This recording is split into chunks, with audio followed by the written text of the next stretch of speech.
Seat belt পরার পর looking glass ঠিক করব। এই যে ডানের লুকিং গ্লাস, বামের লুকিং গ্লাস ঠিক করবো। কিভাবে ঠিক করব? এই যে এখানে দেখেন চাপ দিবেন, এই বাটনটি কি চাপ দিবেন, প্রেস করবেন। এই যে চাপ দেওয়া মাত্র দেখেন লুকিং গ্লাস অটোমেটিক ঠিক হয়ে যাচ্ছে। এখানে দেখেন ম্যানুয়াল গাড়িতে কিন্তু 3টি পেডেল থাকে, accelerator pedal, brake pedal, clutch pedal. তাহলে বাম পায়ে আমার কোনো পেডেল নাই। এটা যেহেতু অটো গাড়ি, 2 পেডেল, এক্সেলেটর পেডেল আচ্ছা ব্রেক পেডেল। তাহলে এক্সেলেটর পেডেলে পা কি এই বরাবর থাকবে না, পা থাকবে ব্রেক বরাবর। এবং যখন আপনি গাড়ি চালাবেন পাটা এভাবে দিবেন। বুঝতে পারছেন? গাড়িটি স্টার্ট করবো কিভাবে? তাহলে এটি হচ্ছে স্টিয়ারিং এর এই যে ডান পাশে দেখেন, এটি হচ্ছে ইগনিশন সুইচ। চাবি কি ভিতরে কি প্রবেশ করাতে হবে, ঢুকাইছি। ঢুকার পর দেখেন একটি সিগন্যাল উঠছে। এই দেখেন চাবি ঢুকে মাত্র কি সিগন্যাল উঠছে। তাহলে এখানে কি লক অবস্থায় আছে। এই দেখেন আমি চাবিটি কি ঢুকাইছি লক অবস্থায়। এখন আমি এসিতে নিব।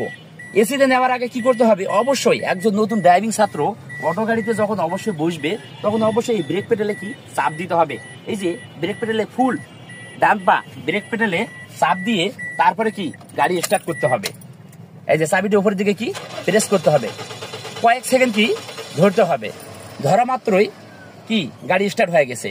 যে ইগনিশন সুইচে চাবি ঢোকার পর কয়েক সেকেন্ড চাবিটি উপরের দিকে প্রেস করে ধরে রাখছি, তারপরে গাড়িকে স্টার্ট হয়ে গেছে। এখন এটিকে বলা হয় অটো গিয়ার লিভার। এখানে দেখেন PRND2L। গাড়িটি যখন স্টার্ট করছি তখন কিন্তু এই যে গিয়ার লিভারটি টিতে ছিল, পার্কিং অবস্থায় ছিল।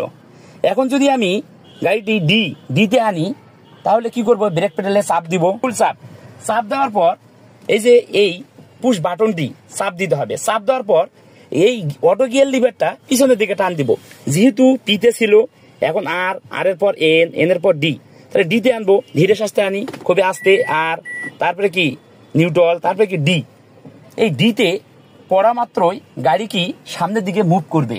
এখন যদি আমি দেখেন ম্যানুয়াল গাড়িতে সরাসরি কি এক্সেলেটরে চাপ দিলেই গাড়ি কি সামনের দিকে যাবে, কিন্তু না, এই অটো গাড়িতে এই ব্রেক পেডাল থেকে পাটি যখনই আমি উঠাতে চাপবো, উপরের দিকে উঠাবো, তাতেই গাড়ি কি মুভ করবে, সামনের দিকে যাবে।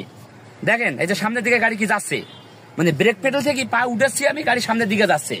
দেখেন ব্রেক পেডাল থেকে পা উঠেছে, গাড়ি সামনের দিকে যাচ্ছে। তাহলে এগুলো কি আপনাকে বুঝতে হবে, মনে রাখতে হবে। অটো গাড়ি চালাবেন কিভাবে, এভাবে অটো গাড়ি কি চালাতে হবে। আবার কি করবেন, আপনি গাড়ি রিভার্সে দিবেন, তাহলে কি আরে আনতে হবে। তাহলে ডান পা ব্রেক পেডালে ফুল চাপ দিবেন। চাপ দেওয়ার পর এখানে আবার এই পুশ উইন বাটনটি চাপ দিবেন। চাপ দেওয়ার পর এই রিভার্সে নিবেন।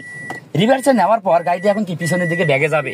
দেখেন এখানে এলইডিতে দেখা যাচ্ছে, দেখেন এখানে এলইডিতে সুন্দরভাবে দেখা যাচ্ছে। এক্সেলেটরে সরাসরি চাপ দেওয়া যাবে না। দেখেন ব্রেক পেডাল থেকে পাটি উঠা মাত্র এই গাড়িটি পিছনের দিকে যাচ্ছে। আমি কিন্তু